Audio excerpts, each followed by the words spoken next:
Spitsbergen. So last year we could not have the discussion related to the anniversary of 100 years of Spitsbergen Treaty. There were lots of official publications and speeches, including our Minister of Foreign Affairs and his message to his Norwegian colleague. And we will be very grateful for an open discussion and for your professional opinion about the topics on the agenda. And Russia is interested to develop a constructive long-term dialogue together with Norway about Spitsbergen, and we believe that's a very important topic. And at the same time, we are happy that today's discussion is an open discussion, not a closed one, and we are live. We have a broadcast, and also our listeners may ask their questions to our dearest experts, and we will be very grateful if you could answer those. And we wish you interesting dialogue. And I would like to give floor to our moderator, Anna Gorokhova. Thank you, Daria. Good afternoon, dear participants of the roundtable. Dear spectators of our live broadcast, my name is Anna Gorokhova. I am PR director of Gorchakov Foundation, and that's a great pleasure to announce opening of our roundtable discussion, and that's a relevant topic today that we have Spitsbergen, the past and the future of international cooperation. I would like to start with the following. Despite the fact that archipelago Spitsbergen is a place for cooperation for many countries, but because of geographical situation and because of some political issues, so Russia and Norway were more involved in all of the activities in Spitsbergen, and our discussion, which is bilateral, is more relevant because of that, and I hope it will be interesting for our listeners and for the experts as well. I would like to welcome our dear colleagues from Russia and Norway who accepted the invitation to participate in the discussion, and we will speak about historical and moral aspects of the legal status of Spitsbergen, and we will analyze the scientific economic cooperation between these two countries and international cooperation on the archipelago. And I suggest that we start the first part of our event, so it will includes short reports by each speaker. Please stick to 10 minutes for giving the main thesis for the discussion. And I'm happy to give floor to Professor Alexander Vylegzhanin, Doctor of Law, Professor and Head of the International Law Department, Moscow State Institute of International Relations. So Alexander, thank you for being with us. And if it's possible, may I have the presentation, and you will be my lead assistant. So, dear participants, dear colleagues, as far as I understand, while talking about history and the effective, actual legal environment of Spitsbergen or Svalbard. So for me, the main thing is how to interpret and apply the treaty concerning Spitsbergen, how to make it more beneficial for both Russia and Norway in terms of economic interests and other interests.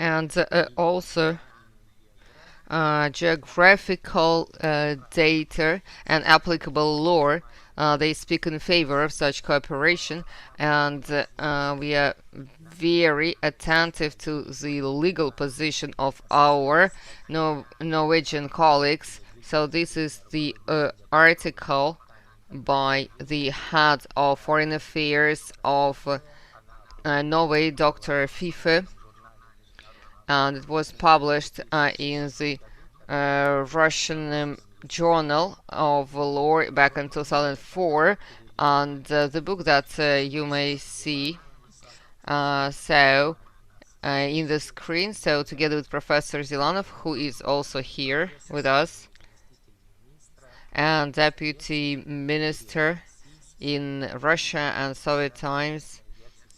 I should say I always admire him as a practitioner. What was invented for this mixed part, the Yashkov and Allenson Treaty, which is well known. I think it deserves a Nobel Prize. You can learn more details from that book by Norma. Editorial, you all know that book, and I will show it once again. And also the introduction was done by head of international head of law school, and I think we should not explain the position of Dr. Fife, because this is the topic of today's discussion. I would like to say that the history of Spitsbergen staters was covered in a book by Professor Butler in the US and in the Netherlands. It was published.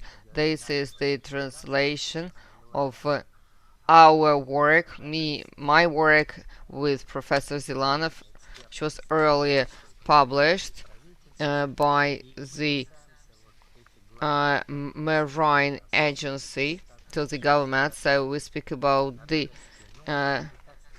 staters of Spitsbergen, and also the Norwegian legal ideas to defend their national interests. I mean, their legal norms, and compared to what was stated in the Paris Agreement, and the summary of official positions of the state members of the treaty in Paris.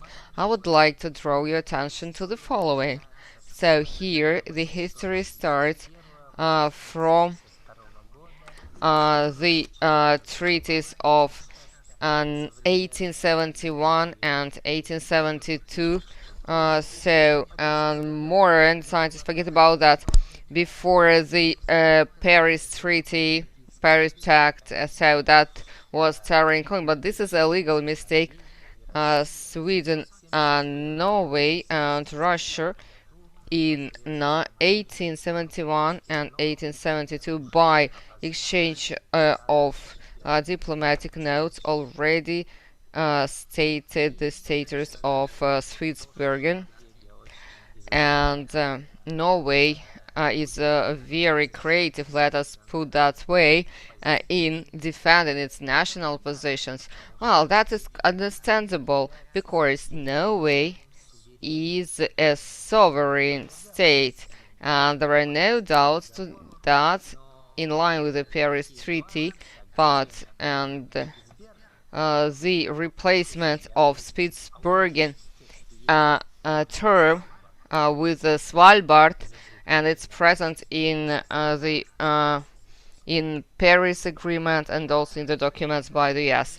This is the invention by Norwegian lawyers after signing the agreement on separation of the sea areas and cooperation between Russia and Norway. So there was a question which appeared about interpretation of the Paris Agreement articles, which is applicable to the sea areas, sea zones, because the main question, in line with the Paris Treaty, the sovereignty of Norway is only for the shore and not for the waters, and Norway sea has a different status. On the other hand, Russia gave a big gift to Norway, and we limited our sea areas as if this is the Norwegian part, not Spitsbergen part. Does not belong to that. That was the position of the USSR, and that was a big gift to give that shelf, continental shelf, to Norway. And this important treaty of 2020, we should understand it in line with the Spitsbergen Treaty, and we also congratulated our colleagues when you establish the direct lines, zero lines, so it means that these baselines are Norwegian seas, which was not in the 1920s treaty, and this positive interaction, cooperation between two neighboring countries, it's in fact mutually beneficial, and Norway has acquired lots of legal benefits in the more interpretation of the Paris Treaty.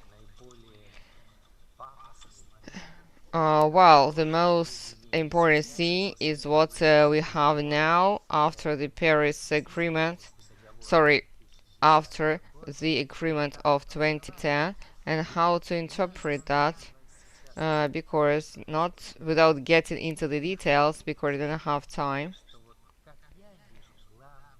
And as I see, the main problem of interpretation and application of the Paris Treaty in the context of the agreement of 2010, it's clear understanding that all of the areas which are to the east, and so this is the shelf area between Russia and Norway. So this is the continental shelf of Russia, all of the areas which are to the west.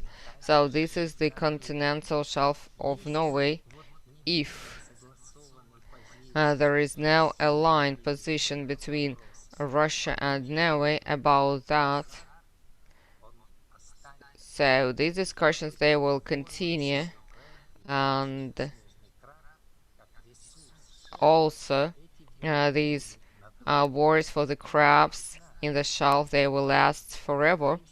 We know the position of the European Union, and it's against Norway, in fact. Well, the next slide.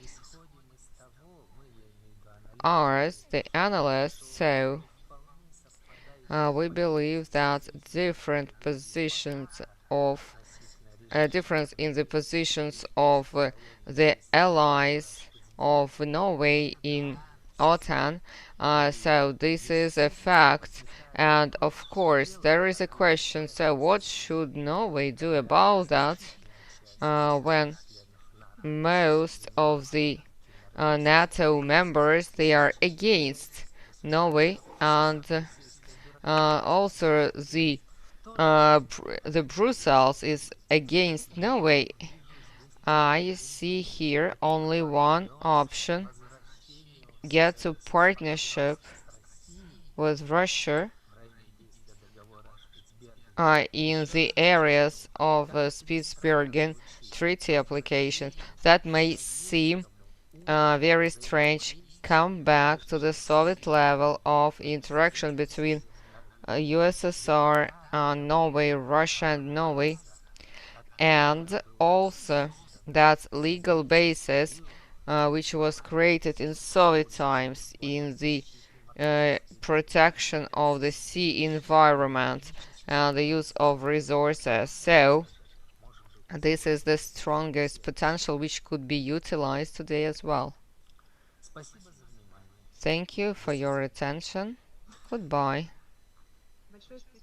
Thank you very much. Thank you, Alexander.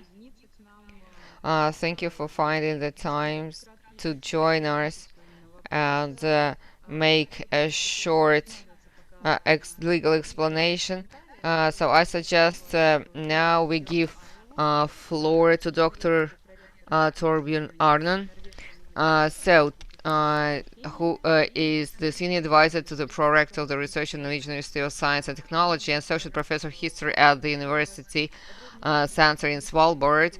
Mr.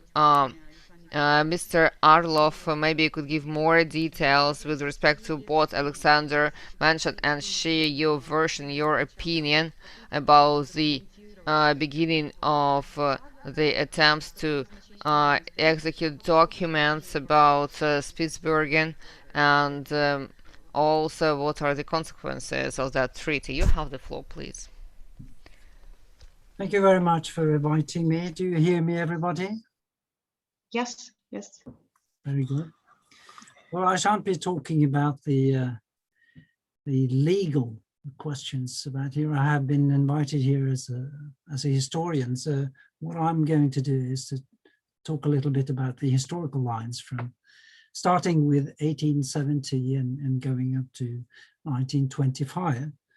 And I shan't go into discussion with Professor Vylegzhanin, except perhaps on one small detail, but we'll come back to that. So why the period 1870-1925, or perhaps 1927?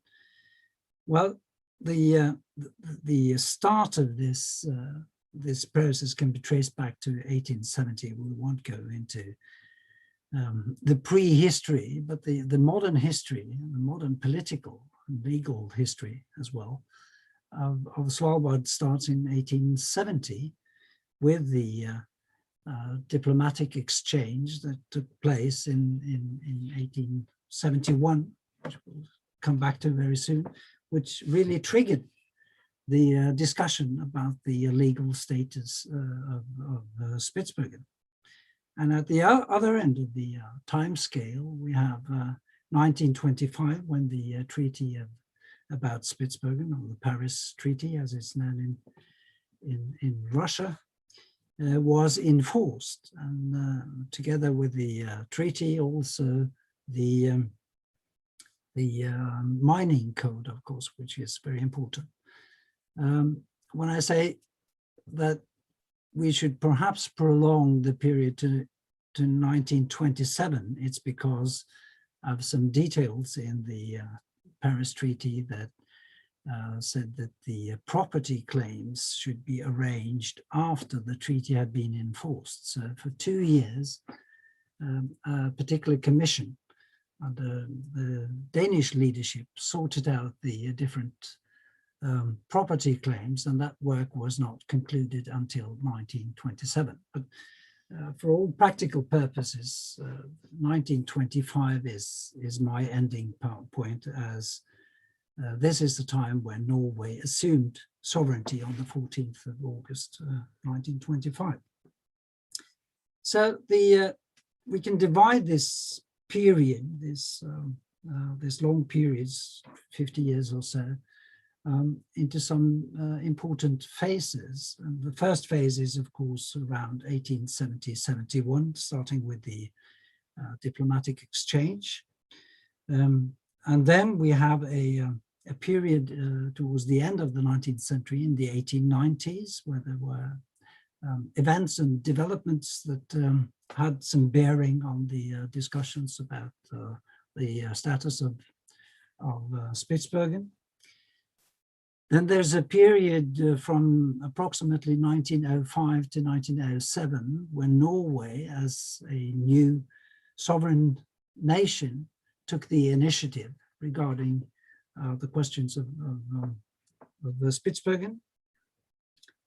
Then we have the period from 1910 to 1914, that is before World War I, when there were 3 conferences preparing for an international agreement about Spitsbergen, the so-called Christiania conferences. Christiania was the old name for Oslo, the capital of Norway. Then, of course, we have the events during World War I from 1914 to 1919. Then there's a phase of negotiations during the peace talks in Paris, which resulted in the Paris Agreement, or the treaty concerning Spitsbergen of the 9th of February 1920. And then there's a long and very interesting period from 1920, after the signing of the treaty, and until Norway assumed sovereignty in 1925. And there were some interesting developments there that we shall come back to.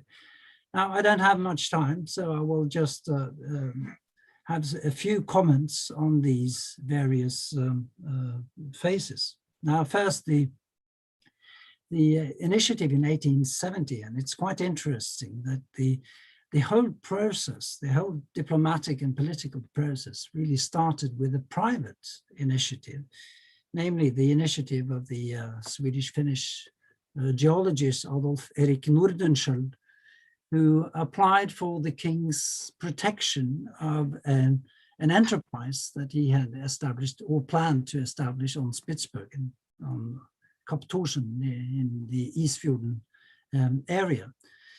He had plans of establishing a colony that would also exploit mineral resources and do research and hunting and trapping and whatnot. And this initiative was picked up by the Swedish government, who used this as more or less a pretext for contacting potentially interested European states, including Russia, whether it would be feasible that Spitsbergen, as it was known then, was actually annexed by Sweden and Norway, who were in a union at that time. Now, to that effect, the Swedish government then sent out diplomatic enquête, if you like, a note where they suggested a solution that the Spitsbergen be put under Norwegian sovereignty. Now, the reactions from the other states were either disinterested or positive or awaiting. And it's interesting to note that the first signals from Russia were quite positive. But after a short while, the public opinion in Russia changed. And the Russians then, in very polite terms, in French, of course, the diplomatic language, replied to this Swedish initiative that one would rather keep the accepted state of Spitsbergen untouched. And by the accepted state, they meant that this was what they called an undecided territory. It was a territory that was used by many nations on equal footing, and that status should not be changed by putting Spitsbergen under the sovereignty of Norway. So with that response, the Swedish government then left the idea of annexing Spitsbergen. And here is the slight detail that I would comment on Professor Vylegzhanin's introduction, where he kind of alludes to some sort of agreement between Sweden, Norway, the United Kingdom, Sweden, Norway, and Russia concerning Spitsbergen.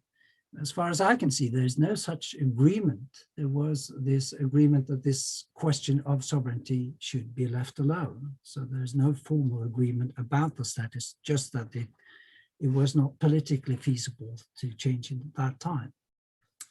I'm sure we can come back to this question in the discussion.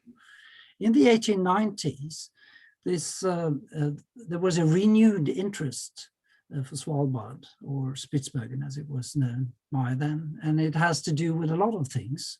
It has to do with neo-colonialism, the growth of nationalism, national prestige. It has to do in Scandinavia, at least, with and in Norway in particular, with the polar exploration, the expeditions of Fridtjof Nansen and others.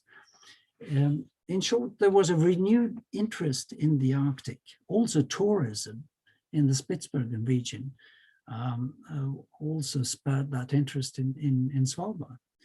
But there was one particular issue in 1899, the so-called Svetlana issue, where there was a slight, you might call it a confrontation between German and Russian interests on Bear Island, on Bjørn. In 1899, there was a German called Theodor Lerner, who had some mining interests in occupied areas in Bjørn, and he was confronted by a Russian warship, the Svetlana, at that time, because he tried to chase away a Russian battleship, actually, which was not successful at the time, but at least it illustrated that there were national interests regarding Bjørn. Now, this issue, although it was completely peaceful, it received a lot of attention in Norway, particularly in Norway, where it was portrayed as now as there is a competition about the northern regions, and Norway must know her interests and also make those interests known. Now, this was a discussion that took place in the media and had no direct political consequences so far.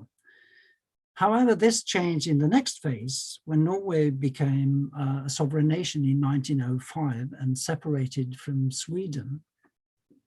It's actually very interesting to note that the Spitsbergen issue, although it wasn't an issue, the question about Spitsbergen and the status of Spitsbergen became one of the most prioritized points on the Norwegian foreign policy agenda after 1905. When it's surprising, but because Spitsbergen at that time had no economic significance for Norway, so it was more or less a national project. So Norway took the initiative in 1907 to call an international conference about the status of Spitsbergen. And the pretext or the reasoning behind that initiative was that mining had started, or exploration had started in Spitsbergen, and the questions of property rights was, to say the least, very unclear. And whenever there were conflicts of criminal offenses or claim jumping or whatever, there were no administration, local or national, that could sort out those kinds of questions. So this was what Norway put forward as a reason why the international community should come together and discuss whether there should be an international agreement on the administration of Svalbard or Spitsbergen. Now, for various reasons, Sweden was not particularly happy about Norway making foreign policy on her own, and they also were supported by Russia, who also wanted a hand on the wheel, as it were. So they actually stopped the Norwegian initiative of calling an international conference, and instead they were provided with some kind of, you could call it a mandate by the other states, that these three northern states, Russia, Sweden, and Norway, should work out a proposition for an international agreement about Spitsbergen, which they did during these two first conferences in Christiania in 1910 and 1912. Now, the model for those agreements was some kind of what is called a condominium, a joint venture, a joint administration on Spitsbergen, which I personally believe would never have worked out because it was very complicated. And so also the other states thought the same thing and were very critical about that. Germany was critical about it because she wanted a place in the administration. The United States were indeed very critical because they were the ones with the greatest economic interest on Svalbard. So when the international conference was finally called in 1914, they were not able to agree on anything except meeting again in 1915. But then the World War broke out and no further diplomatic actions were taken. Now, during World War I, the situation on the ground, as it were, on Svalbard changed in the sense that many of the, from a Norwegian perspective, foreign interests left the archipelago, and Norwegian mining companies became dominant. There were also initiatives by a Swedish company and also a Russian or an English-Russian mining company. So that when the war came to an end, the Norwegian position on the ground, economically speaking, was much strengthened. And there was a pressure within Norway that Norway, during the peace conference in Paris, should claim sovereignty over Spitsbergen. As we all know, that was also the case. It was presented as a demand on the Norwegian side, or rather a request that Norway be given sovereignty over Spitsbergen. And this particular Spitsbergen Commission was set down by the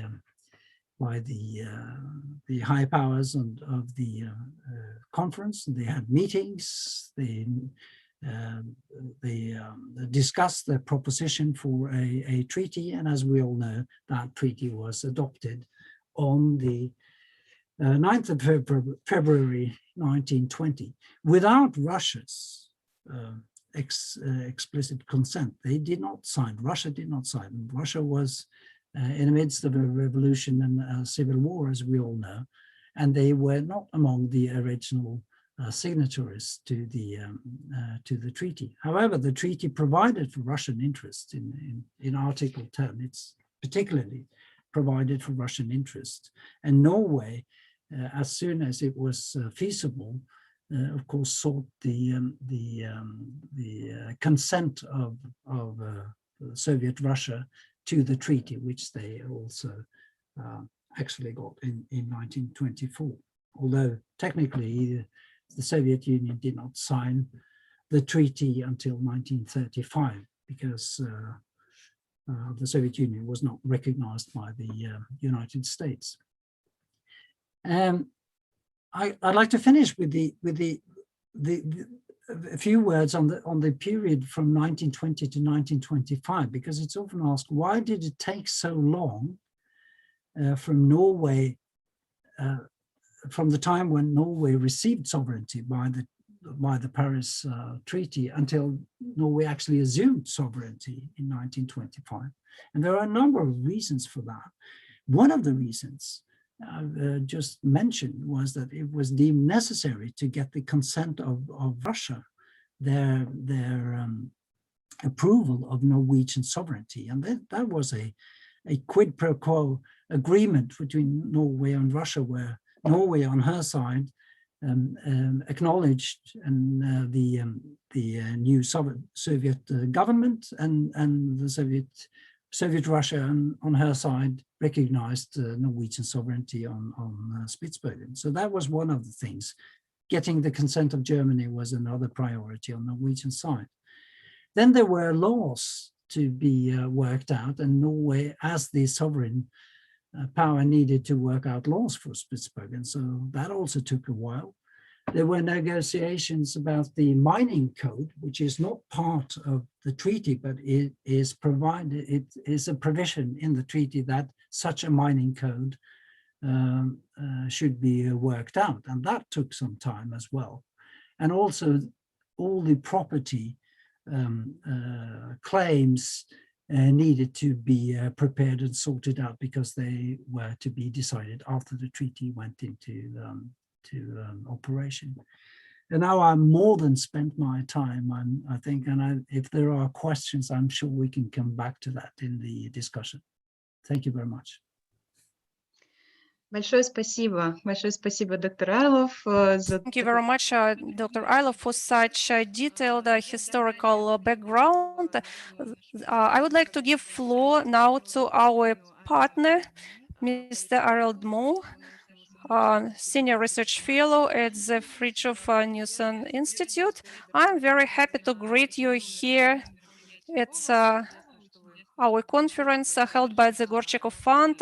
We are very pleased to see you. We are very pleased to have your support. And I would like to ask you to continue this topic and share with us your opinion regarding the main features of the Norwegian politics of the Svalbard in recent years.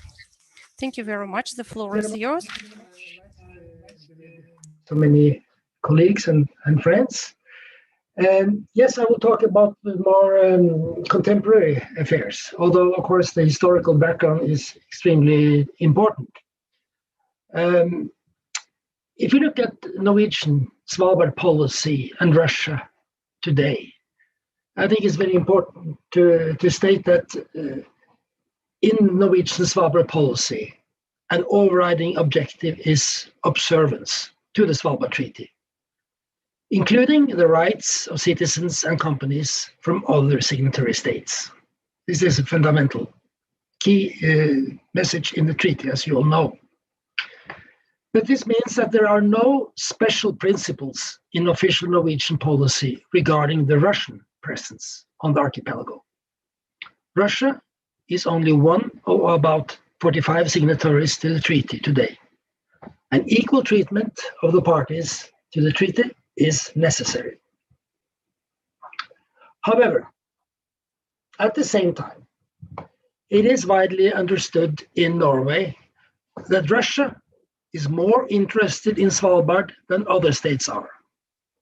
And of course, Russian companies can operate in Svalbard since Russia is a party to the treaty. So, what are the Russian interests, main Russian interests? I think it's quite clear that the permanent Russian interest is to prevent Svalbard from being used militarily against Russia. And therefore, Russia wants to seek compliance with Article 9 of the treaty, which says that the islands cannot be used for warlike purposes. However, over the decades since World War II, the direct military significance of the archipelago has been strongly reduced. Nevertheless, Russia wants to maintain a presence to be absolutely sure that there is not a negative development. And Norway shares this objective, this fundamental interest and objective. So that's important. If you look at Soviet and later Russian policies, also in the post-war period, I think there are some basic features that have been stable. In short, it has been an overall objective of Russia and earlier the Soviet Union to achieve a special status in the archipelago. And this goes on to this day. The objective, however, collides with the fundamental principle of equal treatment in the treaty, and therefore cannot be realized through formal arrangements, but rather in applying to Norway for special treatment in more practical matters. Fundamentally, I think it's quite clear that Russia recognizes Norwegian sovereignty and will not undermine Norwegian government authority to the point where the treaty collapses. I think it's reasonable to argue that for Russia, Norwegian sovereignty on Svalbard represents a good solution, provided that it safeguards Russia's security policy interests. The alternative to Norwegian sovereignty and a breakdown of the treaty would open up a series of unpleasant scenarios for Russia where other states are activated. So I will argue that Russia is Norway's ally in defending the treaty. In practical matters, the picture is more nuanced. On the one hand, over the last decades, Russia has accepted extended enforcement of Norwegian regulations in Barentsburg, probably concluding that assistance from Norwegian authorities is to the benefit of the population in the Russian communities, and also that application of, for example, Norwegian labor law or criminal law does not constitute a threat to Russia's fundamental interests on Svalbard. However, more recently, Russian criticism of Norwegian regulations has intensified. An important reason for disagreement is, I believe, the ongoing restructuring of the economic basis for the presence on the islands. Historically, both Norway and Russia have realized their desire for presence through coal mining. Russian mines have long been unprofitable, and the mines are about to be exhausted. And also the Norwegian mines, where the conditions were much better, became a loss, and it was decided a few years ago to shut them down with the exclusion of a small mine in Longyearbyen. Norway has diversified its presence over many years, whereas Russia is exploring alternatives to coal mining now. Tourism, research, and education are the main new sectors of activity. Unlike coal mining, where activity was confined to the settlements, tourism and research imply access to larger parts of Svalbard. For this reason, such activities easily come in conflict with another fundamental principle in Norway's Svalbard policy: preservation of Svalbard's vulnerable nature.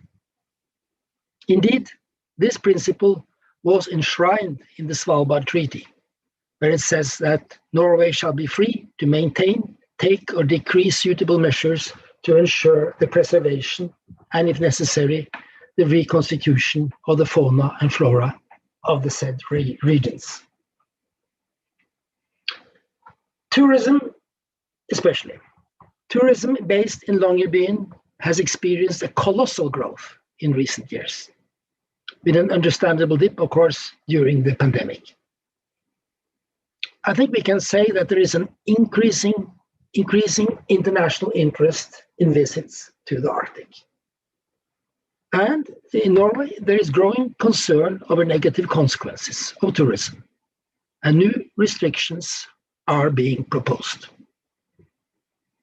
In general, the policy now is not to maximize tourism, but to develop high-quality tourist products where consideration for nature has the highest priority.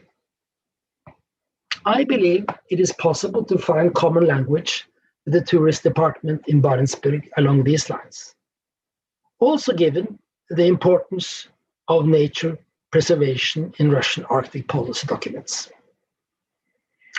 Let me just conclude by saying that I think there are, both on the strategic level and in more practical matters, many common interests between Norway and Russia. They should be understood and explored. Thank you.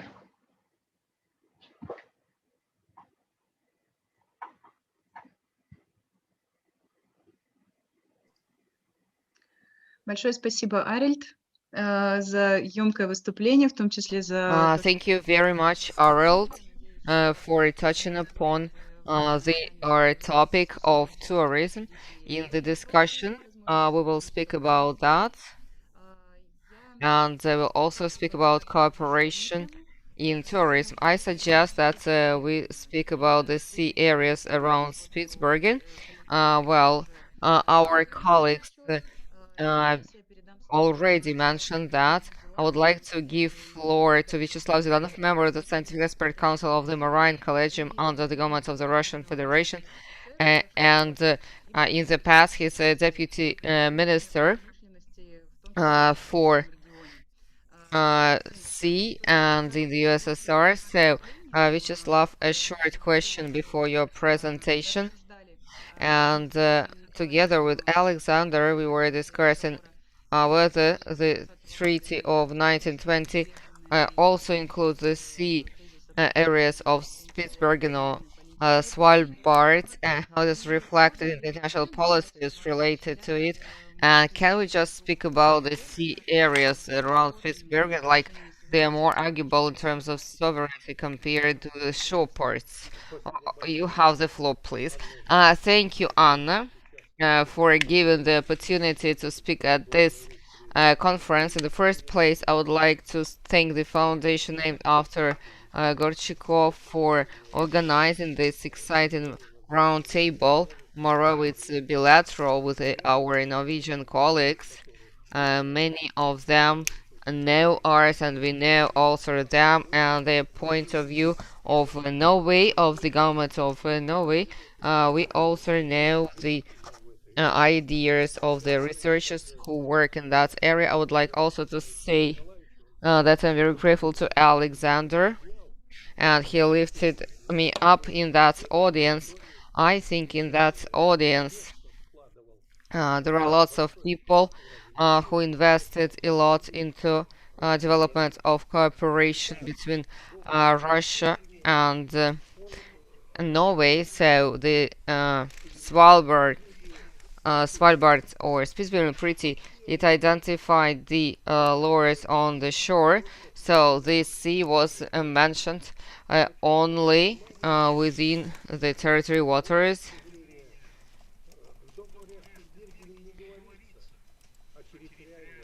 And we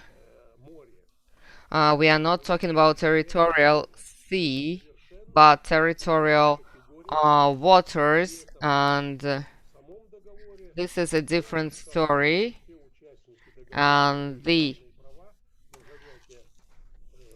treaty explicitly mentioned that all of the countries have equal rights in the territorial seas, which also includes fishing, and also talking about the sovereignty of Norway. 74 degree and between 35 degrees of the eastern longitude, but that sea area of Spitsbergen is very important, not only in terms of sovereignty and jurisdiction, but in the first place as economic activities and other activities as well.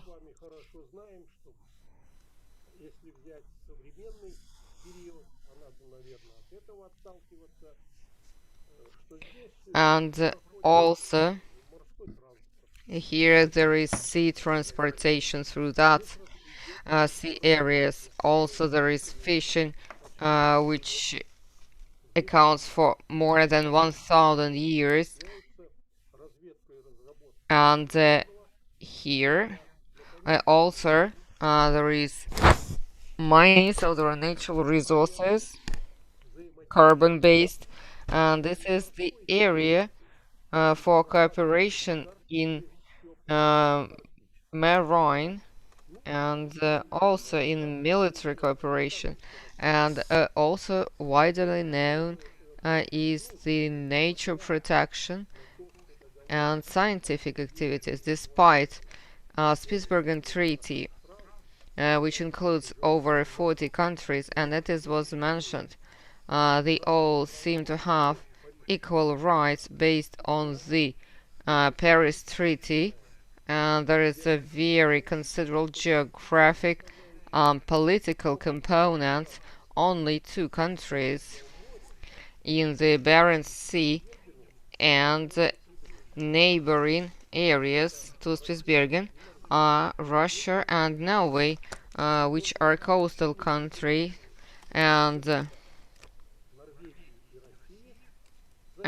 also these in near shore communities, they depend on the sea resources, and this is the most important component. Based on that, in mooring period, it gives us the right which proved, and also for fishing, no, so, and mostly for Russia and Norway. And Professor Vylegzhanin rightly emphasized that with the division of the sea areas between Russia and Norway, and also signing of some specific agreements of 2010, well, it dramatically changed the approach to sea areas around Spitsbergen. Before that, Norway unilaterally, moreover, in my understanding, without any international laws, announced a 200 miles fishing area. It was not 200 miles economic zone which was announced, but that was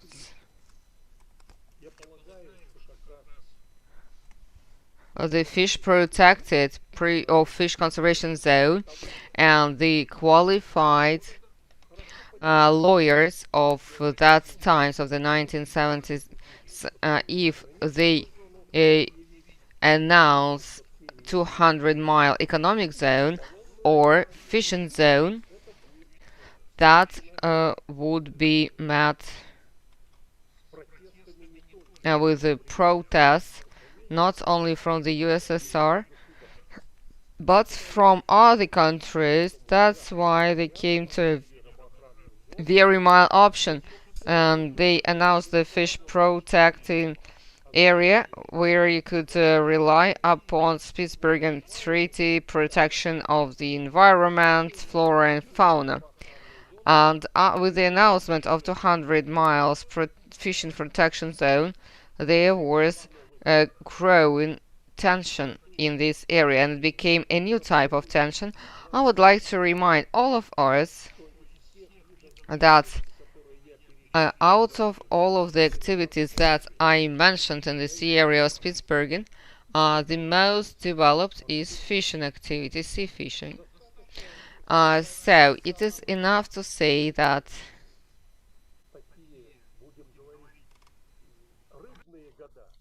in the best fishing years, in 1983, so fishing by all countries near Spitsbergen was 1.2 million tons.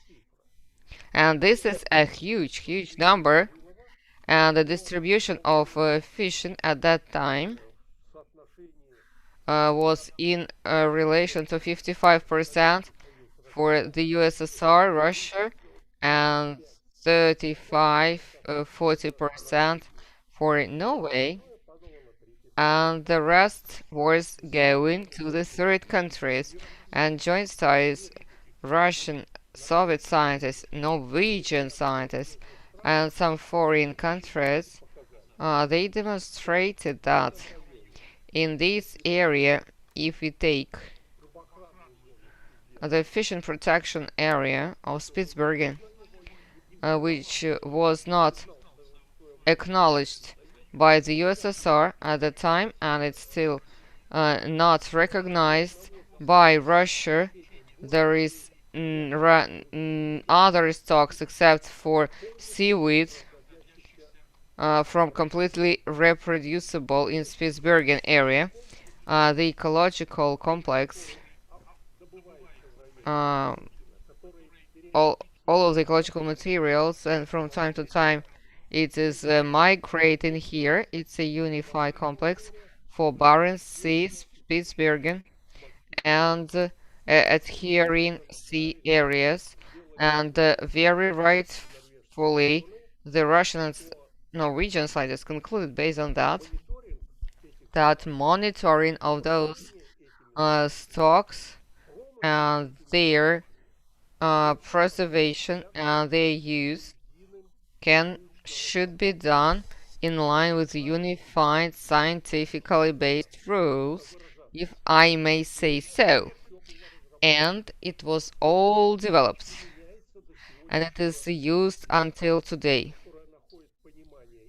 And it is understood by Russia and Norway. All of the cornerstone for fishing in near Spitsbergen for Russian ships. These are the control measures for related to fishing, as Russia does not recognize the 200 miles fish protection area. Russia believes that all of the areas in the fish protection, this is the open sea, and because of that, the norms, the international law norms should be applied. At the same time, Russia has always believed and still believes that, together with Norwegian colleagues, having the same understanding of the situation and taking into account the Treaty of 1910, we should find common grounds in order to remove that conflict situation in the area of fishing controls, and also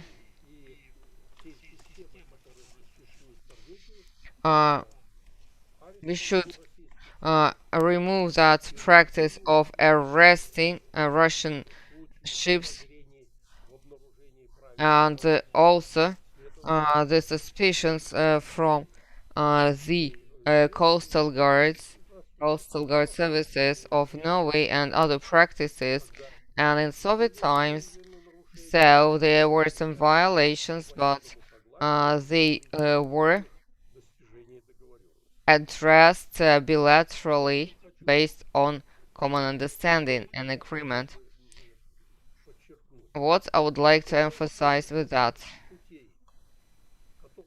the search for other ways, which unfortunately, as we understand in Russia, just especially the fishing community, to achieve or to completely use Norwegian measures in the area of Spitsbergen Treaty, they will not give us understanding. And as you may know, after UK exited EU, so there are claims from the third parties for additional natural resources in the areas of Spitsbergen. With all of my understanding of fishing, I would like to say that in Spitsbergen, like in the rest of the Barents Sea, and there are quotes for all of the countries based on historical component, in the first place of Russia and Norway. And the third countries, if we take information for several years, the third countries, which were traditionally fishing 9-10%. Годовых. Это сохраняется и сейчас. И все попытки увеличить. From annual numbers, it is preserved. all of the attempts to increase the volumes by UK or EU, it found no understanding from Russia at least. рыболовного сообщества. И And the Russian fishing community. And just finishing, I would like to support what was already mentioned by my colleagues in their presentations. And interaction and cooperation between Russia and Norway for all of the fishing.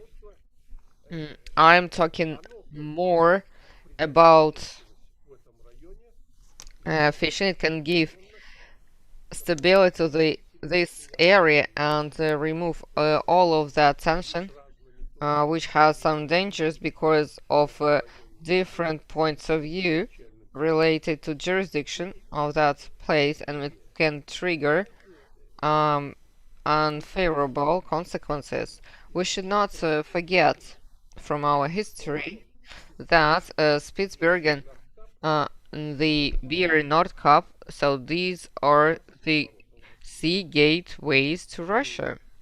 And the history of the Second World War proved that whether this gateway, so this gateway was removed, no, they still exist. And once again, I would like to remember only Russia and Norway are interested for the cooperation here.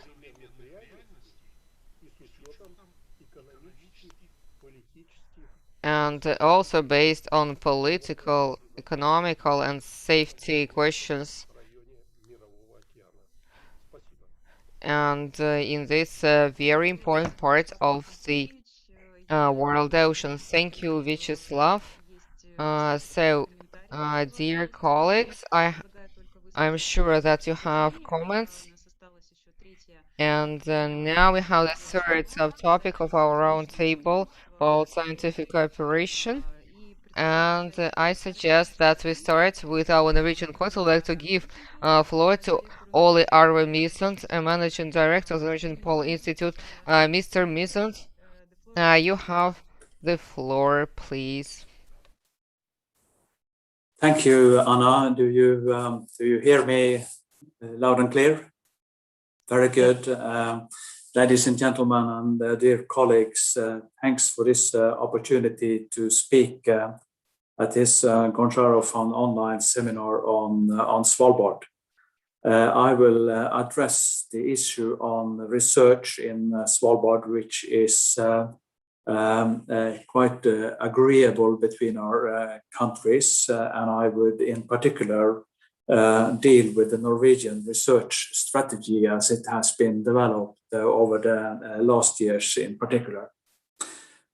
There are, as you know, a few places in the world where climate change is more noticeable than in the Arctic, which is warming twice as quickly as the rest of the world. In Svalbard in particular, winter, which is warming twice as quickly as the rest of the world. In Svalbard, winter temperatures have risen significantly more than on the mainland or since 1900. The last 50 years, the temperature has risen most during winter, about 2 to 3 centigrade per decade, in total about 10 degrees centigrade. So the changes are quite severe. Meanwhile, strong winds, mild weather, and rain has become more common. This has caused dangerous avalanches that have led to both loss of life and major property damage in Longyearbyen. Mild weather events in winter create an icy crust, which reindeer struggle to dig through to feed. At other times of the year, slush slides have become increasingly common after mild weather. Warm ocean currents along the west coast of Svalbard prevent the fjords from freezing, which means snowmobiles can no longer cross them. Fish species that used to live in the Barents Sea, like cod and haddock, that my colleague Zilanov was talking about have moved into the fjords, squeezing out the Arctic cod or polar cod, which used to dominate there. In the autumn of 2014, there was even an influx of Atlantic mackerel, and I was living in Longyearbyen at the time and had the opportunity to fish those species. It's a species that normally is present in warmer waters west of the British Isles and only heads as far north as the southern Norway in the summer usually. The climate is undoubtedly changing, and glaciers in Svalbard are melting and retreating, altering both terrestrial and marine ecosystem. The Zeppelin Observatory in Ny-Ålesund monitors the level of atmospheric gases, including carbon dioxide. The observatory's time series shows a significant increase in CO2 levels in recent years to over 415 parts per million, which would cause global temperatures to rise by around 1.5 centigrade. A lot of research is being done in Svalbard by Norway, of course, but by Russia, but equally important also by a lot of other states, the international community in total, to learn about climate change and how ecosystems are changing, and to obtain the knowledge needed to help predict future changes. The Svalbard Treaty is the issue for the seminar here does not regulate research. There was probably no reason for it to do so 100 years ago either, when many scientific disciplines were still in their infancy. Over the years, the Norwegian authorities have given permission from institutions from many countries to establish research stations in Svalbard, as you know. In Hornstund, for instance, the Polish Academy of Sciences has had an all-year research station since the late 1950s. In Barentsburg, there are many Russian institutes. I have been visiting those several times myself. And Norway have established a Svalbard Science Center in Longyearbyen, which is where the University Center, the UNIS, and the Norwegian Polar Institute's Arctic section are located together with many other institutions as well. The Czech Republic has a research station in Longyearbyen, and the European Space Agency has a radar station at Breinosa at the top of the Advent Valley. There is also where Norway has the Kjell-Hendrik's Observatory, which is run by UNIS and performs research on atmosphere and the northern lights. However, the largest community is in Ny-Ålesund, where many research institutions from Europe and Asia lease premises here from the state-owned company Kings Bay, so that they can study the polar climate environment in the most uncontaminated surroundings possible. The facilities available also mean that the researchers can study the overall changes taking place in the atmosphere, on land, in glaciers, and in the fjords better and more comprehensively than anywhere else in the high Arctic. At the request of the Norwegian authorities, in 2019, the Research Council of Norway drew up a new strategy for the Ny-Ålesund Research Station, which makes the Norwegian Polar Institute, which I'm in charge of, the scientific host organization, and Kings Bay Company have the responsibility for facility management and enabling research institutes from 11 different countries to operate there. It's really a unique station that is our outmost remote settlement and has its own research strategy. But then again, Ny-Ålesund is quite unique to Norway. Its history has always been dramatic since it was founded as a mining community over a century ago. It's also the place where Roald Amundsen set off across the North Pole in the airship Norway. The mooring mast is still standing. The mining accident that occurred here in November 1962, the so-called Kings Bay affair, brought down the government of the Prime Minister at that time, Einar Gerhardsen, that had been ruling Norway all the time after the Second World War. Since the mid-1960s, the settlement has been developed for studying the polar climate and the environment. The new research strategy aims to develop Ny-Ålesund Research Station into a leading center for research related to polar climate and environment by promoting high-quality research and good collaboration between scientists. The goal is to generate world-class results and data and build up knowledge that is applicable not just to Svalbard, but also in a pan-Arctic and global context.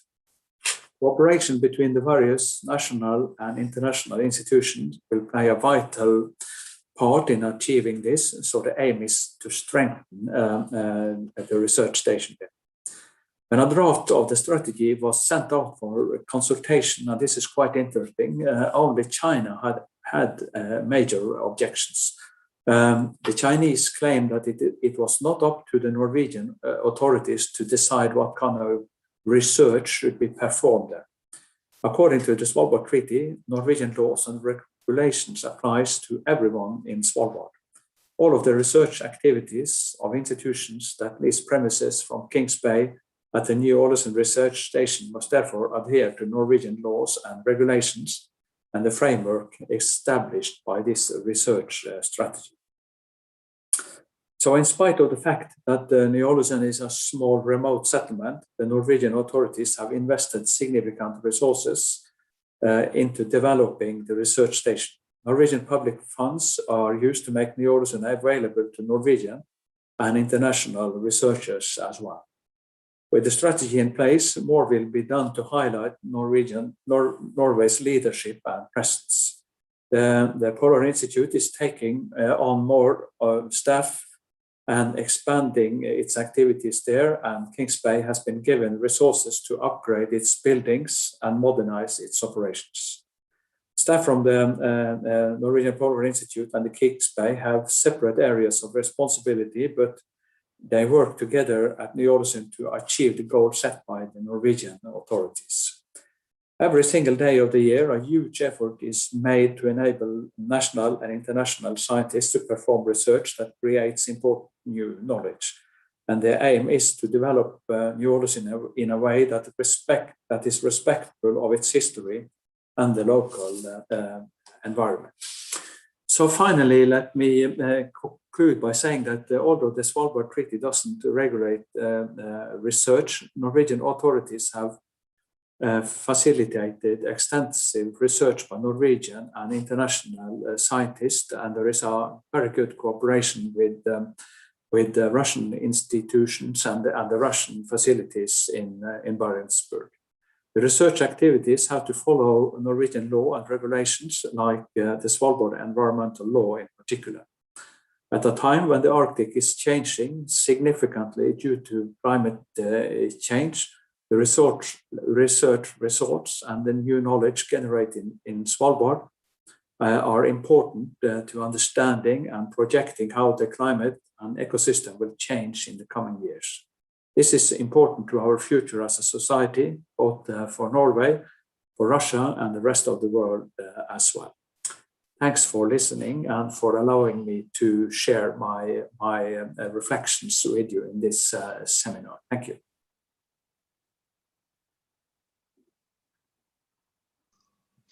Большое спасибо, доктор Misund, за ваш рассказ. Thank you, Dr. Misund, for your speech, and I would like to just compare the opinions also on the Russian side, and dear Yury Ugryumov agreed to speak with Deputy Director of Arctic and Antarctic Research Institute of St. Petersburg. Yury Valeryevich is also head of the Russian Scientific Arctic Expedition to Spitsbergen archipelago, and he knows about the successes of Russian science in Spitsbergen and obstacles to Russian scientific research if it exists. So I am ready to show your presentation. Thank you, Anna. Good afternoon, dear colleagues. Good afternoon, dear listeners. So the history of expedition to Spitsbergen exploration. So they are related to scientific research. A big role in its exploration belongs to Russian scientists and discoverers. I will speak about some important events. The expedition headed by Vasily Chichagov, 1776, so they had to go to Spitsbergen to North America and get to Kamchatka. The expedition program was developed by Mikhail Lobanov, and there was the basic camp in the bay built, and the wooden ships of the expedition started to go to the north from Spitsbergen, and they were stopped by the ice. And in 1980, a Yermak ship, which was led by Makarov, did geographical studies and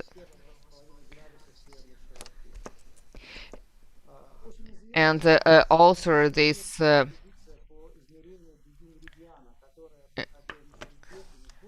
ship, this ice ship, advanced till the 81.5 degree.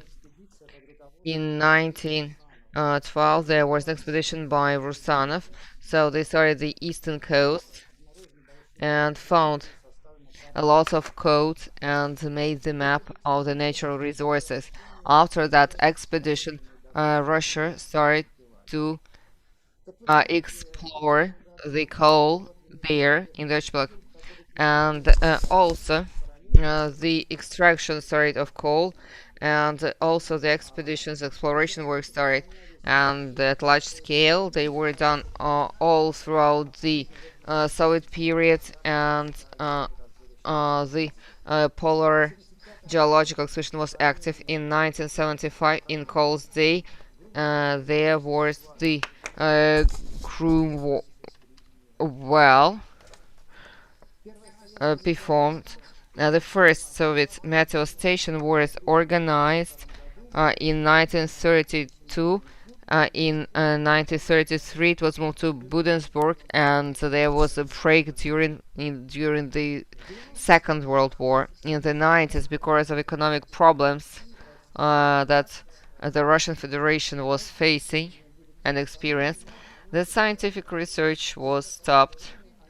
But after a short period of time, they were restarted, and the government of the Russian Federation in the 2000 decided to fund the research in Spitsbergen, and economic cooperation, international cooperation, was developing in the first place with Norway, and the agreement on the study of Arctic and the North between the Russian Academy of Science and Education and the Scientific Committee and Educational Committee of Norway. In the 90s, beginning of the year 2000, the Arctic Institute that I represent had several oceanological projects together with the Norwegian Polar Institute and the Norwegian Meteorological Institute. In the Arctic Institute, Russian and Norwegian lab named after France started to operate biophysical studies, cooperation with the use of radars, and the complex in Tromsø. And in the beginning of the year 2000, the Russian government decided to diversify activities in Spitsbergen.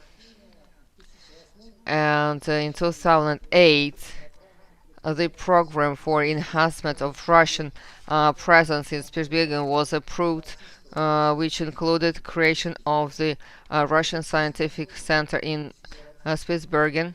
It unified the efforts of Russian scientific institutions and also helped to improve our scientific base. By 2016, all of the legal procedures finished. Anna, the presentation, please. And the consortium which was established includes 13 institutions represented. The Ministry of Nature and the Ministry of Science, and there is also Coordination Council. This is Scientific Council.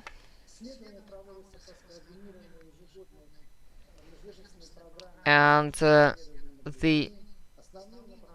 research is done in line with the annual agenda, so the natural sciences, but also there are archaeologists and humanitarians from the Archaeology Institute of the Russian Academy of Sciences. So the next slide, please. And the same in English. So RSCS, so this is a good cooperation example, and in this consortium, well, the special attention belongs to the Arctic Institute, which provides for logistic support, and it's the leading scientific fellow, and provides the Bjørnsburg and represents our community in the Spitsbergen Scientific Forum.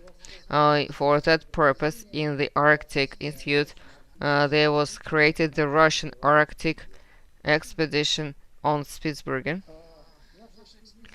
Our expedition has all year-round studies, and constantly is we have 10 people, and in summer another 45 employees come. The main segments of infrastructure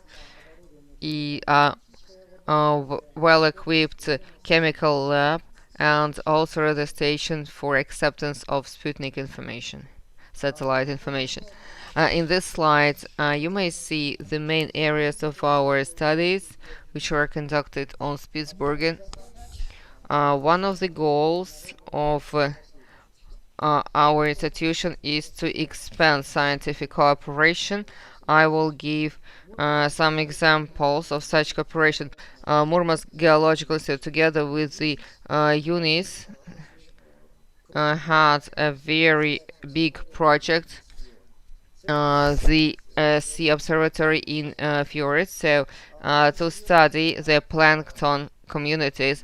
That was a very serious project with the funds of the grant allocated by the Norwegian Research Council. It was done by our institute together with the partners from the University Center on Spitsbergen units, and with Oslo Air Story Institute. The project goal to integrate the new potential of the lab in Brandenburg to the cooperation in Arctic.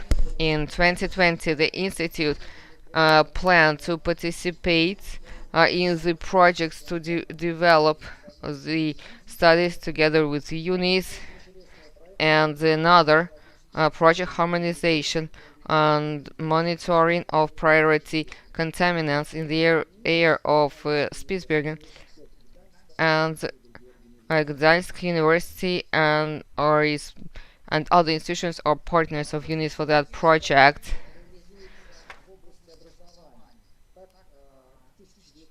And also there are interesting projects in education. The Arctic Institute in Bjørnsburg lab was accepting UNIS students which had practical courses on detection of organic contaminants of Arctic nature environment.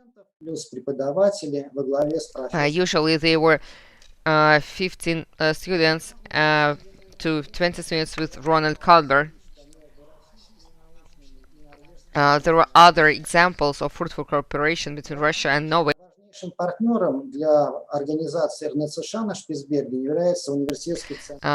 The most important partner for us is a UNIS center in Spitsbergen. Our Arctic Institute for many years has cooperated successfully with the Norwegian Polar Institute and Norwegian Meteorological Institute. I should mention that Norwegian authorities pay a lot of attention to international cooperation, and they support international cooperation. They pay a lot of attention to scientific work, and we are grateful and appreciate that. At the same time, there are some factors which prevent Russia from doing some scientific research. One factor was widely covered, but unfortunately has not disappeared. Prohibition by a Norwegian authority to use the helicopter Mi-8 for scientific research, and this helicopter can be used only for coal. These limitations they are an impediment for us when we work in faraway regions of the archipelago. So to get to the places which are interesting for Russian scientists, so we may use only and the helicopter to get there, and this is an impediment by the Norwegian authorities. But in general, I would like to say that relations between Russian and Norwegian organizations which are performing scientific studies, so they're quite good. So there is cooperation going on. I hope it's going to be developing further. Thank you very much. Thank you, Yury, in the first place for sticking to the schedule, and also I am sure that the questions will appear after you gave your speech, and I'm not going to take more of your time. I suggest that we start the second part of our event, so it's going to be a discussion. As we are behind the schedule, we won't finish on time. That would be too tough to finish our discussion in 10 minutes. The experts maybe should stay till 4:30 so that we have time to address the questions that we accumulated during those exciting presentations. And I would like to introduce participants of the roundtable who agreed to join us here in Zoom. We have Gudev, Pavel, Andreevich, Mr. Gabe Rulfstein, Professor of International Law at the University of Oslo, and Kienko Yelena Viktorovna, candidate of Science, Law, staff member, Center of the North American States, IMEMO RAS, and well, dear colleagues, please join our discussion and raise your hand using the relevant tool in Zoom. And maybe we did not cover all of it. I would like to give floor to the first person willing to speak. Yes, Pavel, I can see your hand. So, dear colleagues, I'm happy to welcome all of you. And the first thing I would like to say, I agree with the positions which were presented by Alexander and Vyacheslav, and I would like to share my thinking about the legal status of Spitsbergen. There is a hierarchy of different positions and perceptions.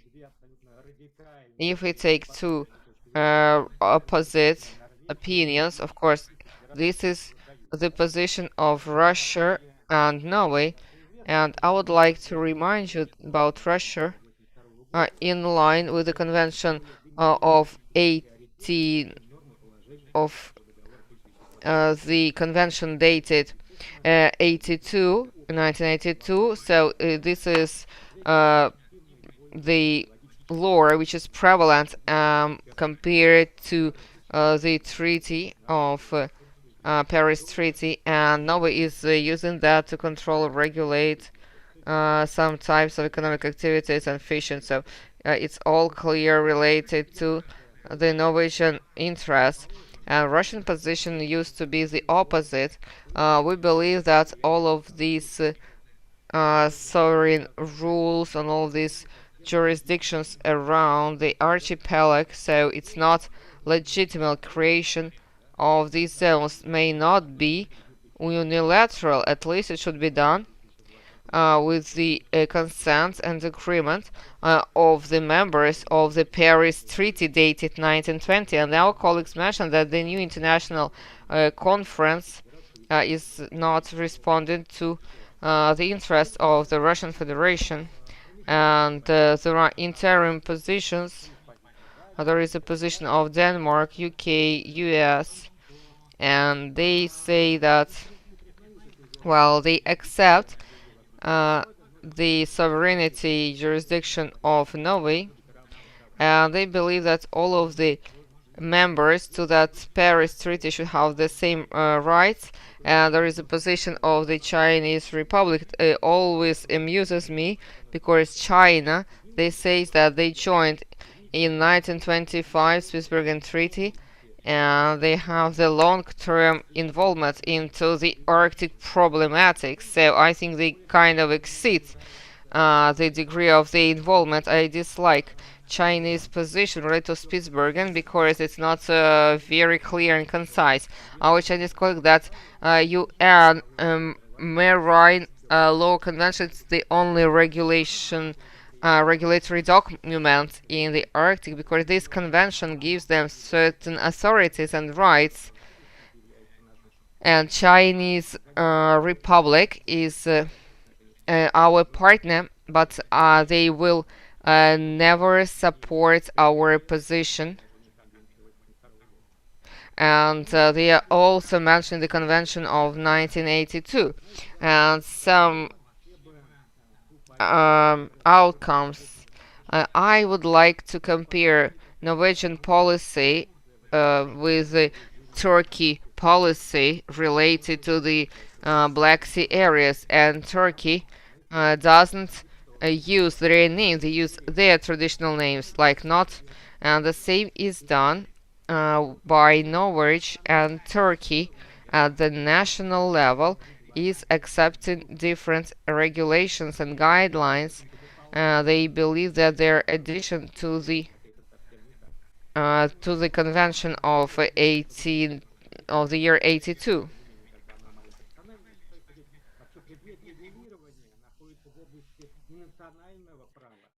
It's not about national law, but on more than international law. In Norway, in this regard, Norway wants to get more rights. And my last claim is that, as we see, this interesting situation, new Cold War, horrible relationship between Russia and the US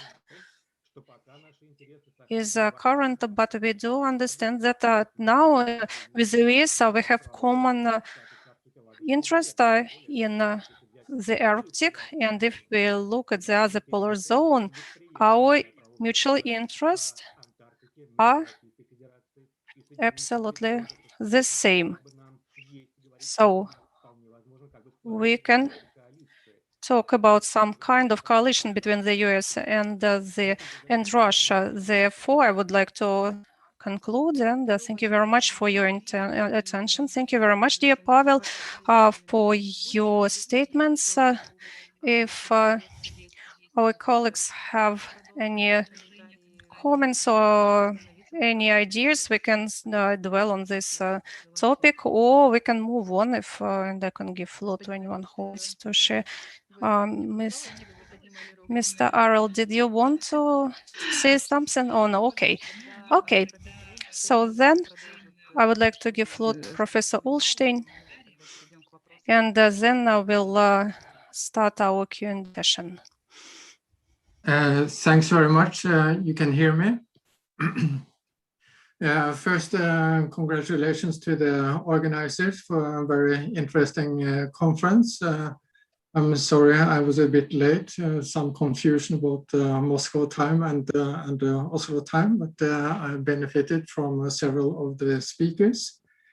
I think it's important to start with Article 1 of the Svalbard Treaty, that Norway has the sovereignty, and that means also that Norway can establish both a 200-mile exclusive economic zone and a fisheries protection zone. The relevant question, as I see it, is to what extent the Svalbard Treaty applies to these zones. And as far as I can see, Russia has also accepted that Svalbard has the legal ability to generate maritime zones. First, because of the Norwegian claim to the UN Continental Shelf Commission about the continental shelf, and where Russia did not protest against the Norwegian claim. And secondly, because of the bilateral delimitation between Norway and Russia, which relies on Svalbard and the Norwegian sovereignty over Svalbard. So that is the legal position as far as I can see. I think it's interesting that sometimes we see the Norwegian references to the so-called Svalbard box, the coordinates mentioned in the Svalbard Treaty, Article 1, which to my mind is only meant to determine which islands belong to the Svalbard Treaty and has no significance for the maritime area. So I don't really understand the arguments for using the Svalbard box in a maritime context. But the wider issue, I think, is that I would think that neither Norway nor Russia would have an interest in seeing these areas as high seas, because then they would be open to all. And to the extent that Norway and Russia have an interest in preserving the fish stock, effective management, preserving a peaceful regulation, the only way is through Norwegian management of the 200-mile zone around Svalbard. And then I think there is some dilemma in the management. We see that now with the EU protests concerning the Brexit situation, of course, it seems to be a disagreement between the EU and the UK about how to share the cod quota around Svalbard. And in this connection, the EU has also sent several diplomatic notes to Norway, where they claim that Norway is discriminating against the EU. And that brings out the possible tension between Norway treating Russia as a coastal state on the one hand, and as an equal state with other states on the other hand. And there are some special arrangements for Russia, which then the EU claims is in violation of the obligation not to discriminate. And I think that there are some issues there about reporting of access to the zone, reporting of catch, to what extent there should be a quota also for Russia in the Svalbard zone, etc. So I think there are some interesting issues there. And then we have, in addition, the issues about catching of snow crabs. We have the questions about oil exploration, etc. So there are interesting times to use the Chinese proverb. Thank you.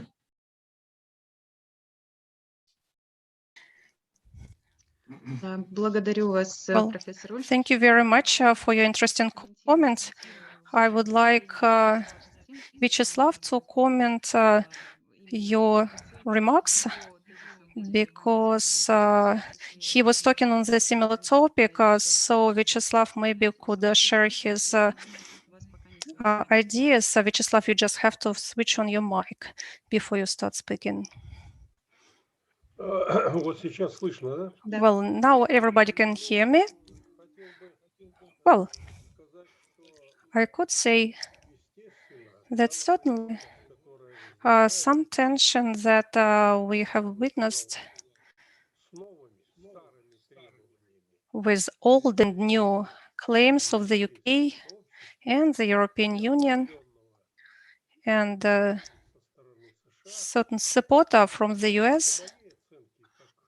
In my opinion, as an expert in the fishery, it has no grounds. The thing is that resources in this region overall, in the Barents Sea, especially resources, such valuable resources as cod, haddock, and other species, they have been developing historically, and historically they have been defined in a number of agreements and treaties, and there have never been any objections from the European Union when the UK was the member of the Union. But when the UK left the UN, the UK left the European Union, there have appeared some objections. And the European Union, both with the UK, now would like to have more than they have had previously. I believe there are no grounds for giving them more rights in this regard, and certainly there are no resources that they are available to European Union and the UK. As we say at the round table discussions, there is a key to national resources that is applicable to that has been applied in recent decades. Certainly, it could be bigger when there are more resources, or it could be less with fewer resources, but it has been regarded as a fair approach, and Russia believes that and representatives of the Russia fishery industry, the same regulations have to be applied in the future, as a number of experts say that Russia's interests are not in line with the interest of the Svalbard as a high sea area, but at the same time, the regimen that is stipulated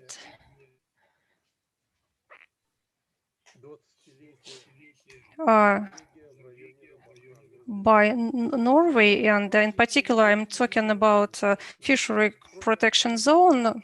There are some contradictions between Russia and Norway.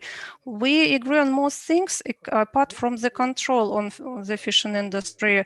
We suggested a number of,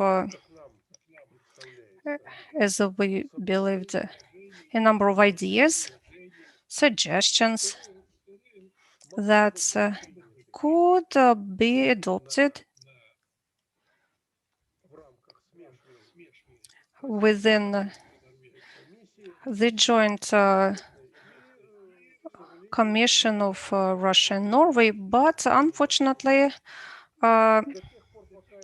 nothing has changed. And unless we solve these issues, we are bound to witness more conflicts in this area, and tensions might escalate in future. In order to avoid it, we have to act to be proactive for both Russia and Norway. Well, thank you very much, Vyacheslav. I saw that Arild Moore raised his hand. If you have any questions, I will be happy to give you the floor. I'd like to say a few words on this topic. I believe that the principles and practices we've been talking about are as follows. So Mr. Zilanov said that there are mutual interests of Russia and Norway, that both countries are coastal states, due to the fact that both countries are coastal states.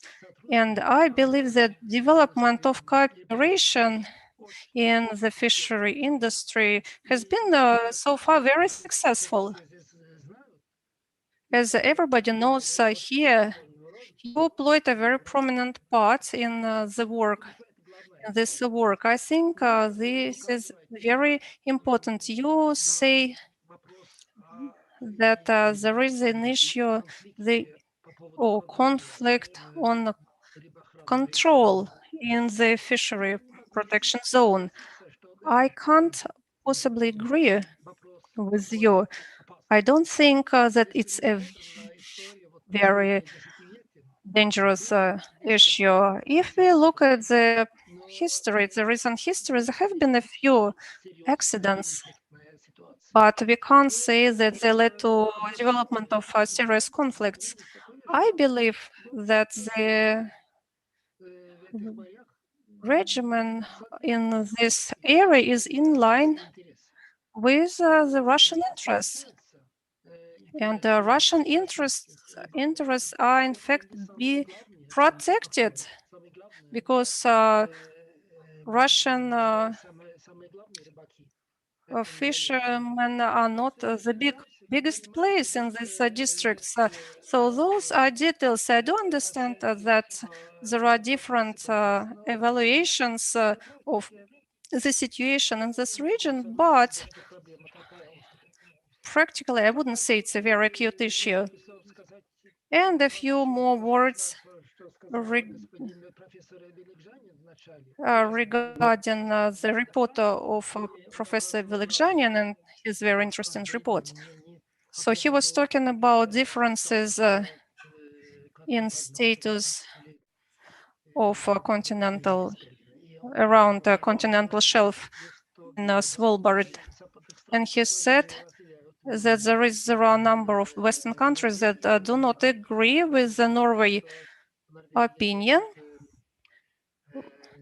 that Norway has a so-called non-limited jurisdiction in this sea zone. So he suggests that Norway can find some common language with Russia. Well, it's a very interesting remark,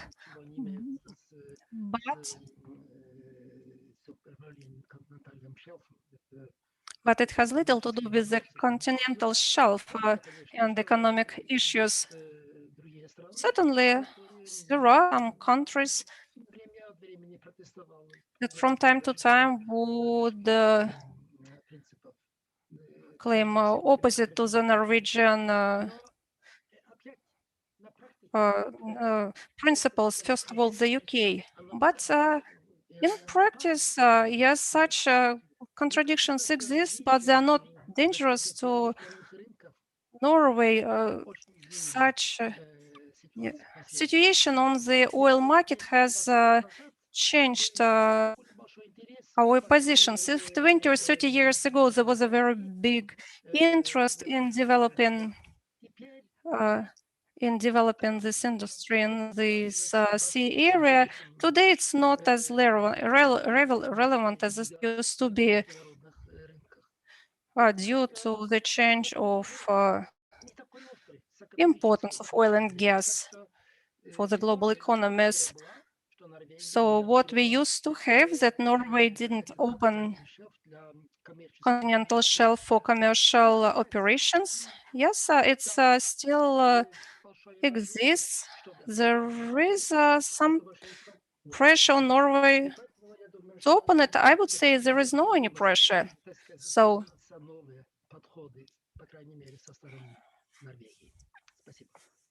I believe that we're all good in this regard. Thank you very much, Mr. Mu, for your very interesting comments.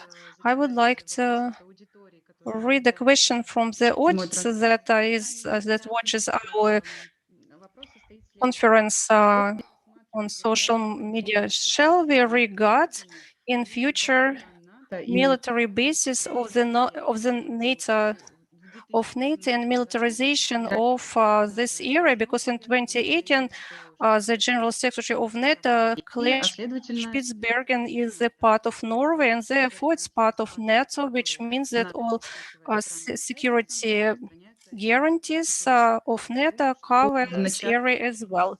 First of all, I would like to address this question to Mr. Arild, and then to listen to some Russian colleagues, or if anybody else would like to comment, I would be very happy to listen to your remarks. Well, theoretically, this is quite true.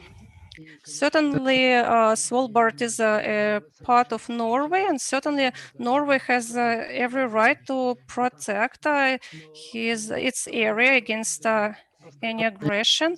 But as for developing any military facilities at Svalbard, that sounds quite unrealistic.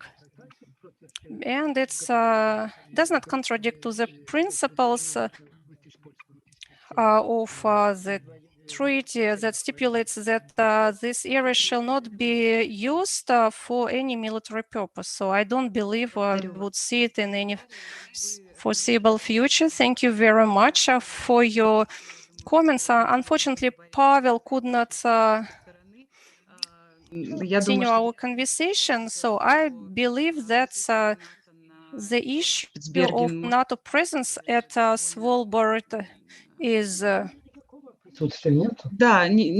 there is no any presence of NATO troops there on any military object, and I believe that this is a very unrealistic perspective. Professor Olsen, I see your hand, you raised your hand. Do you have any comments? Yeah, so as Arild said, Norway is free to also to defend Svalbard and also by allied forces, but we all agree that it's important to respect the Svalbard Treaty, Article 9, but there is not a prohibition in Article 9 against any military activities. There are two prohibitions there, against establishment of naval bases and against establishing fortifications. And as far as I know, there are no plans about establishing any of such things. Thank you.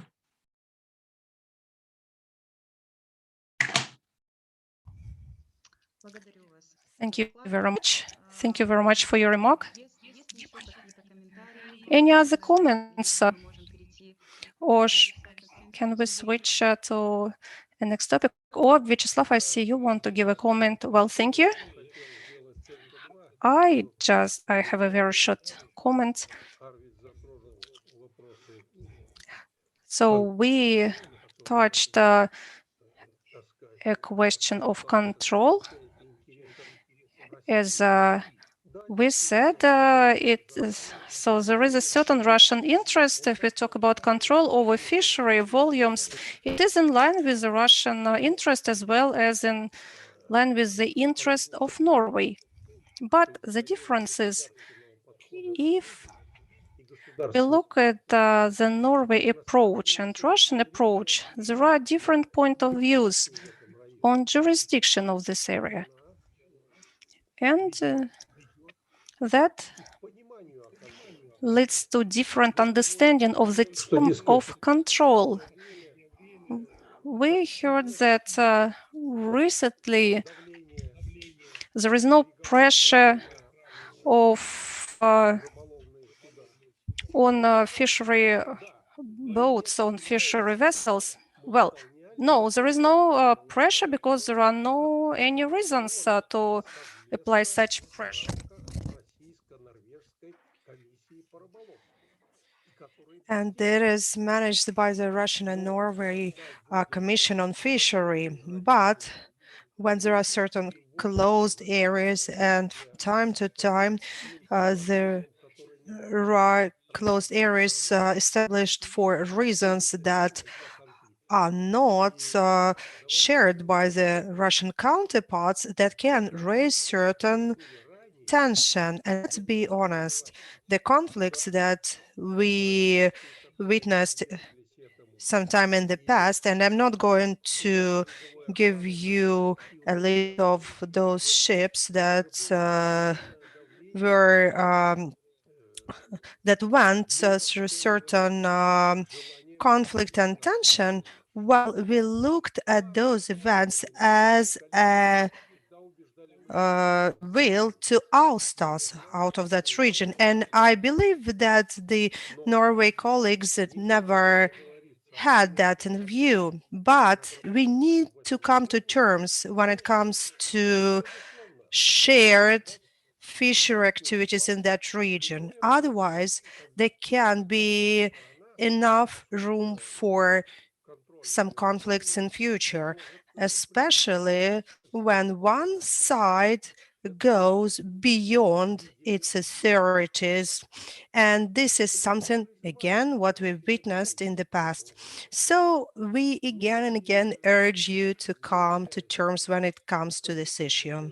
And I'm not an expert in politics, but I will say that the statement of Stoltenberg and the standpoint of some NATO members is quite concerning, because they say that in certain circumstances we can use territory of any member country, and that sounds worrisome for the neighbors. And who are Norway neighbor in Barents Sea? Us, of course. And again, in the Arctic region, there are only two of us. Well, there are more, but out of 5 countries, 4 are not member states. And that is not something what make us feel calm. And you know, if you think of our other part of the country, the East, we also go through a certain discussion with Japan, and Japan tries to impose its standpoint to us. The United States has an agreement with Japan that will allow the United States to use any part of its country to place their nuclear weapons. Well, we understand that everything can be done to protect the country. But yes, of course, we might be excessively cautious. Why? Because we have our heritage of World War II. Well, thank you, Vyacheslav. I would like to get back to the topic that was raised by Yury Valerievich, and that is prohibition of using Mi-8 helicopters. And I would like to address this question to Yury Valerievich again, so he would cover this question again, and also to our colleague Oli Arve. So do you think there is a way to solve this issue? And do you believe that international scientific community may impact the decision-making process, or it is in the purview of politicians only? Yury Valerievich, let's start with you. Thank you, Anna. In my opinion, this has more to do with politics. This question has been raised for a number of years, for 10 years or so, if I'm not mistaken. The problem is the following. We are located in Spitsbergen area where there are no roads, and our area of scientific activities is limited to Grand Fjord and East Fjord. So that is the closest area to Petersburg. So in our scientific interest, it would be great to expand our scientific research, but in order for us to reach the remotely located areas, we need a helicopter. Yes, we do have a helicopter, but that one is licensed for coal mining activities, so it can be used by the Russian counterparts only for mining, coal mining activities, of course, we cannot bring tourists and use this helicopter. And yes, in the scientific areas, we do have some interaction. For instance, it is related to gold exploration activities, and we understand that this question may be of interest for the international scientific community. So we do have the infrastructure to continue activities in this regard. And when it comes to using the helicopter in the interest of shared scientific works, we need to understand whether this is allowed or not. So far, we can use the helicopter for coal mining activities, and that is it. And there is also another problem, but for the lack of time, I will not cover that. The greater part of Spitsbergen is located within the nature preserve area, and the access there is limited. And in order to get there, you need to get a permission from the governor of Spitsbergen. But we're not going to discuss it today because we have no time. As for the helicopter use, it is very important for us because we both can continue and intensify our scientific research. I know this issue was also put forward by the Ministry of Foreign Affairs, but it has not been solved. Maybe our Norwegian colleagues have can comment on that. Yes, we will be very grateful if the Norwegian part can comment on that, please. Thank you. I assume, Anna, you are giving me the word to try to answer here. On this issue of helicopter use for scientific purposes in Svalbard, I don't have the exact knowledge on this issue. We are using, in the Norwegian Polar Institute, we are using helicopters when we are counting polar bears, for instance, and when we are surveying the whale stocks and the marine mammals and so on. We are allowed to use helicopters. The permit is given by the governor of Svalbard, of course, and I don't know how this issue is for our Russian colleagues. I would like to say to my colleague, Mr. Yury Ugryumov, that gave a very interesting presentation on the Russian activity in Barentsburg, in particular, with the 13 institutes located there in the Russian Scientific Center, that we are very interested in our extended cooperation on the many issues that are relevant now to study in Svalbard when the area is warming and the climate is changing and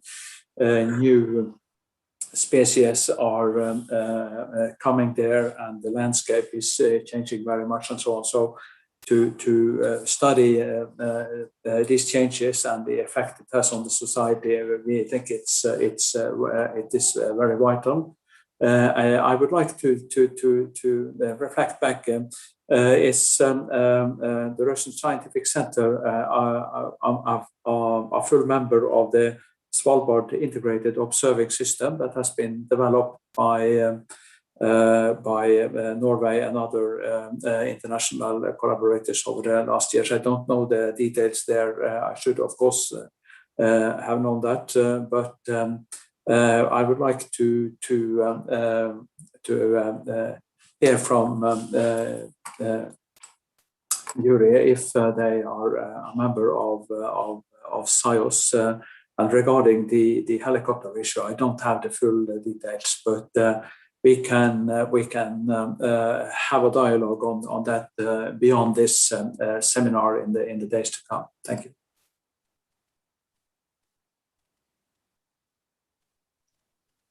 Благодарю вас, господин Мизунд. Очень лестно. Thank you, Mr. Misund. It's great that our platform, our center can intensify the international scientific report. I also see the raised hand of Mr. Arlov. If you have something to say, I will be happy to give you the floor. No, it was just a comment on this issue of the helicopters, and I of course understand why Dr. Ugryumov would like to use the helicopters or the helicopter of Arctic Google on Svalbard, just to make the possible viewers and listeners aware of that there is no absolute prohibition against flying a helicopter. Everybody can apply for a helicopter time to go anywhere. The problem seen from the Russian side is that helicopter is not one of those activities that can be executed by anyone. You need a license from Norwegian authorities to fly helicopters. You cannot, Google cannot provide those services without a license. And to get a license, you need to have, as far as I know, a main office in Norway. So theoretically, a Russian helicopter company could establish themselves with an office or an offspring of a Russian helicopter service could establish in Norway, and then they could be licensed to operate in Svalbard, and anyone then could rent it. But it's not like that there are over 40 nations that are involved in research on Svalbard today. And if every one of those should have their own helicopters and go around, it would be very detrimental to air security and regulations of the environment. So that is the background, I think, for that. But I fully understand and also sympathize with the issues, and for sure, Russian scientists, as well as every other scientist, from time to time need to visit places on the archipelago and using a helicopter in a roadless community. Thank you.